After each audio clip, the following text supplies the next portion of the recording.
यड्राव येथील यड्राव कोंडिग्रे मार्गावरील वळणावर सिमेंटच्या ट्रकची मोटरसायकलला धडक बसून मोटरसायकलस्वार चंद्रकांत सुरेंद्र किनिंगे हे जागीच ठार झाले। ही घटना शुक्रवारी सायंकाळी घडली। घटनेनंतर ट्रक चालकाने पलायन केले। याबाबतची नोंद शहापूर पोलीस ठाण्यात झाली आहे।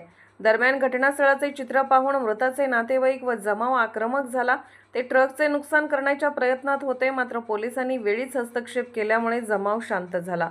येथील पार्वती औद्योगिक वसाहतीच्या कार्यालयातील कर्मचारी चंद्रकांत किनिंगे दिवसभराचे काम आटोपून मोटरसायकल MH09EE 6438 वरून निघाले होते।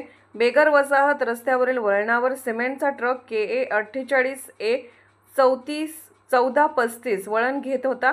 यावेळी ट्रकची मोटरसायकलला जोरदार धडक बसली। त्यामध्ये मोटरसायकलस्वार चंद्रकांत किनिंगे जागीच ठार झाले। धडक इतकी जोरात होती की हेल्मेट फुटले, त्यामुळे मेंदू व डोळे बाहेर आले होते। मृतदेह रक्ताच्या थारोळ्यात पडला होता। अपघातानंतर चालकाने पलायन केले। घटनास्थळी पार्वती औद्योगिक वसाहतीचे व्यवस्थापक अभिजित पाटील, जीवनधर मुरचिट्टे यांच्यासह नातेवाईक व नागरिकांनी मोठी गर्दी केली होती। यावेळी शहापूर पोलीस ठाण्याचे सहाय्यक फौजदार मनोज मोहिते, अविनाश मुंगसे, हवालदार सतीश कांबळे, पोलीस नाईक गजानन कोष्टी यांनी घटनास्थळी धाव घेऊन पंचनामा केला। त्यानंतर मृतदेह शवविच्छेदनासाठी इचलकरंजीतील इंदिरा गांधी सामान्य रुग्णालयात पाठवण्यात आला।